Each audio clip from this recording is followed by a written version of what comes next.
Hello everyone and welcome back to my SP2 channel. We're going to be looking at the VSEPR shapes for some of our large molecules that are pretty common around us, and I'm also going to show you an example.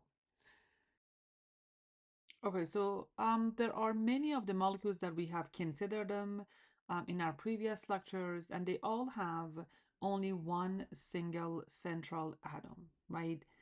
Now, there are many other molecules that they have more than one center.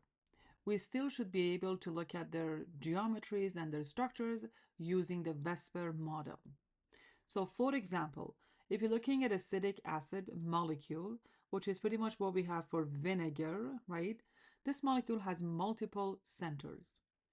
We are going to use the VSEPR model to predict the geometry about each carbon and oxygen atom that we have in this molecule. Okay, so the next two slides, we're going to be focusing on acidic acid geometry together.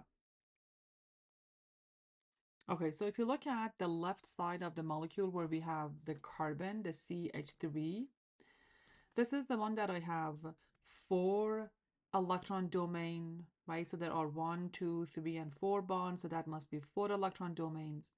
And therefore, it should be a tetrahedral electron domain geometry where we are expecting to get about 109.5 for the bond angles.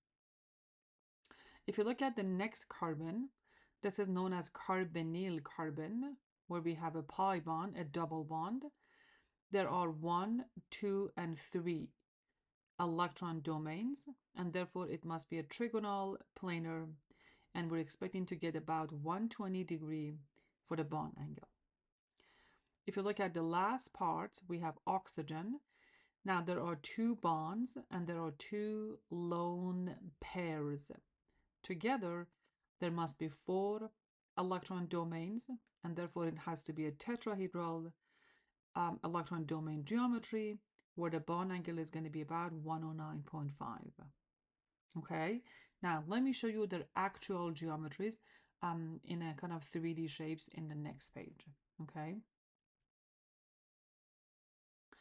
So if you look at the CH3 over here, remember we said the electron domain geometry is going to be tetrahedral. And yes, the molecular geometry around this carbon is also going to be tetrahedral, which is kind of obvious, right, in this presentation. For the cases of CO, right, the double bond, the electron domain geometry was trigonal planar, and yes, the molecular geometry is also going to be trigonal planar. And if you look at the last part where we have oxygen, right, the OH, the electron domain geometry was tetrahedral because we have 4 groups of electrons, but the molecular geometry is going to be bent because there were 2 pairs of electrons on the center here, on the oxygen here, right? So that means we always need to focus on the specific center, and then we can determine the geometry around that center, right? This would be something that is pretty common, especially when it comes to, biochemistry and biology or biological molecules, right? Okay, cool. Okay, so looking at our practice, eye drops for dry eyes usually contain water-soluble polymer shown below. Predict the approximate values for HOC and OCC bond angles using VSEPR model. So if you look at the left side of the molecule where we have the HOC, you can focus on your oxygen where we have 4 groups of electrons or 4 electron domains. So my HOC, I'm looking at the angle here, must be a tetrahedral, right? Where we have 109.5.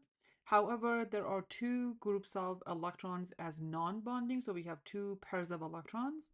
So I can pretty much think about compressing the bond angle, so that is going to be less than 109.5, right?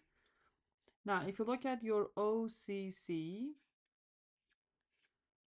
angle, so that's the one that I have 3 groups of electrons. That's my trigonal planar geometry. So the bond angle is going to be 120 degree. Okay, excellent. Thank you very much for watching this video. If you like it, please always give it a thumbs up. It means the whole world to me. You can continue learning with me. There are going to be a lot more videos coming up soon. Take care of yourself and bye bye for now.